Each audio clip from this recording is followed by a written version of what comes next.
নমস্কার, কেমন আছেন সবাই? সোমার আরও একটি ব্লগে আপনাদের সবাইকে স্বাগত জানাই। ঘড়িতে সময় এখন ওই 7টার মতন বাজে, আর এই সময় থেকেই আপনাদেরকে সাথে নিয়ে আমি আমার ব্লগটা শুরু করলাম। আজকে একটু তাড়াতাড়ি উঠে পড়েছিলাম, আর উঠে বাসি কাজগুলো সেরে তারপরে আমি একটু ফ্রেশ হয়ে নিয়ে আর এই মুহূর্তে এই যে চলে এলাম একটু টুকটাক রান্না করতে। কারণ আজকে রান্না তেমন কিছুই হবে না, কারণ আজকে আমাদের এখানে ঠান্ডা উপোস। কালকে রান্না করে রেখেছি ভাত, তো আলু সেদ্ধ দিয়ে ভাত তো করা আছে, আর সেই ভাতে জলও ঢালা হয়ে গেছে। আর এই মুহূর্তে এই যে দুদিনের না দুধ বেশি হয়েছিল, তাই ভাবলাম দুধটাকে কিছু করা যাক।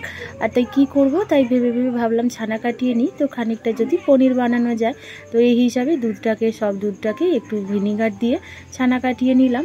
আর এরপরে ভাবছি কিছু বড়া ভেজে নেবো আর একটু আলুর তরকারি করে নেবো খাবার জন্যেই। আজকে থেকে আমাদের এখানে হরিসেবা পুজো বসছে, মানে রাধাকৃষ্ণের পুজো হবে, আর প্রথমটা শুরু হয় ব্রহ্মা পুজো দিয়েই। তাই জন্য আজকে রান্না করা যায় না, মানে ভাত করে আজকের দিনটা কেউ খাই না, আগের দিনেতেই ভাত করে রাখা হয়। তবে অনেকে লুচি তরকারি করে আজকের দিনে খায়, তা আমরা লুচি তরকারি খাই না, ওই ভাতই একটু করে রাখি। আর আজকে একটু এই বড়া টড়া ভেজে নিই, এই দিয়েই ভাত খাওয়া হয়ে যায়। তবে এইসব করতে গেলে একটু সকাল সকালই উনুন জ্বালতে হয়। বেলার দিকে পুজো যখন বসে যায় তখন আর উনুনটা জ্বালা হয় না, তাই ভাবলাম একটু সকাল সকালই এগুলো করে রেখে দিই। আর এই তো দুধটার আমার পুরোটাই ছানা কাটানো হয়ে গেল। এরপর ভাবছি এটাকে পনির বানিয়ে নেবো। আর তারপরে এই যে বললাম একটু বড়া ভেজে নেবো, তার জন্য বেসনটাও গুলে নিয়েছি। এগুলোকে একটু ছোটো ছোটো করে বড়ার আকারে ভেজে রেখে দেবো। তো যখন খাবো তখন ওই লঙ্কা ভাজা তো কড়াই আছে, তো সেটা দিয়ে মেখে খাওয়া হয়ে যাবে। অনেকে আবার বাইরে থেকে চপ কিনে এনেও খায়, তবে আমার সেটা ঠিক পছন্দ হয় না, কারণ বাইরেতে চপের দোকানে তো পেঁয়াজিও ভাজা হয়। তাই জন্য আর চপটা কেনা হয় না, বাড়িতেই এই সকাল সকাল একটু ফুরুলির মতন ভেজে রেখে দিই। এটাকেই লঙ্কা ভাজা দিয়ে মেখে খেতে বেশ ভালোও লাগে।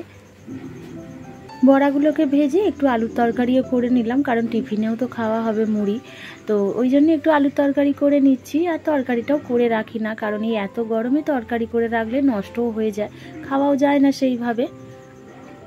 তবে ফ্রিজ যেহেতু আছে, করে রাখলে ফ্রিজে রাখলে হয়তো খাওয়া যেত, কিন্তু ফ্রিজের তরকারিটা না আমরা কেউই সেইভাবে খেতে পছন্দই করি না, আর তাই জন্য কোনো রকম তরকারি রাখিও না, আর খাওয়াও হয় না। আর এই তো ছিল সকালের রান্না বান্না, তো সমস্তটাই মিটে গেছে। তারপরে আমি স্নান করেও এসে আর টিফিনটা খেয়ে তারপরে বসে পড়েছিলাম আমারই কাজ নিয়ে, মানে আমি তো যেই কাজটা করি সেই কাজটাই। তো এটাই এখন সারাদিন ধরে আজকে করব, কারণ আর তো কোনো কাজও ছিল না, রান্না বান্না তো ছিলই না। তো এই কাজটাই একভাবে বসে করেছিলাম একচোটে করে, তারপরে উঠে আর এই মুহূর্তে এবার খেতেও বসেছি। এই যে খাবারে আছে পান্তা ভাত, বড়া ভাজা, আলু সেদ্ধ মাখা, তো এই দিয়েই আজকে দুপুরের খাওয়াটা হয়েছে। তো যাই হোক, চলুন তাহলে আজকে দুপুরের খাওয়া দাওয়াটা সেরে নেওয়া যাক।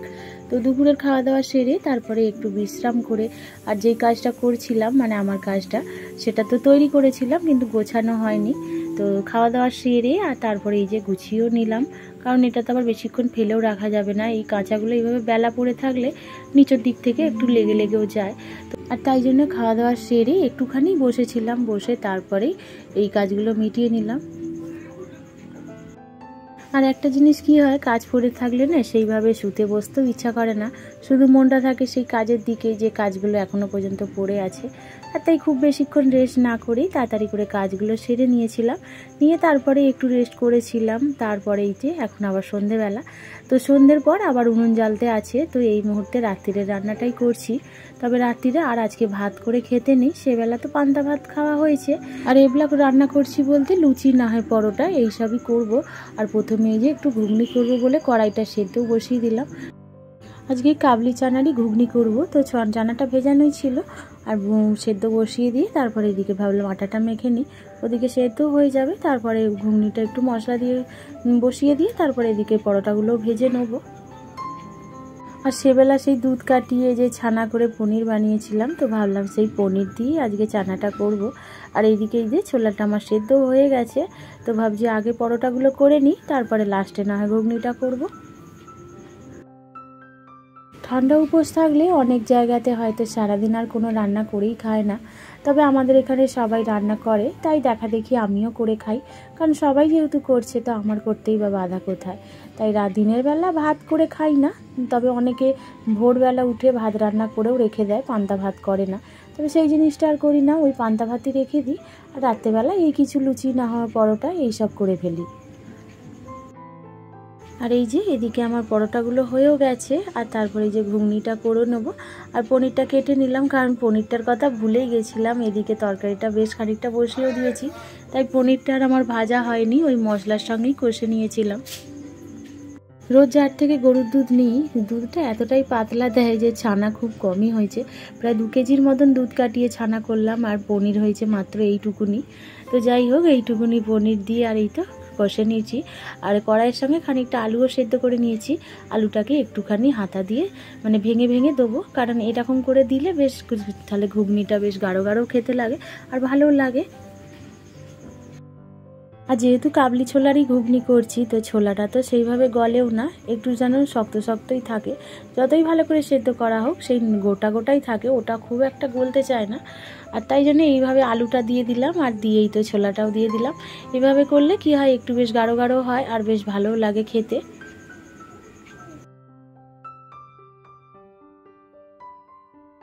আর তরকারিটা তো আমার হয়েও গেল। ঘুগনিটা নামিয়ে তারপরে আমি গেছিলাম একটু ফ্রেশ হতে, কারণ ভীষণই তো গরম ছিল আর গরমটাও লাগছিল।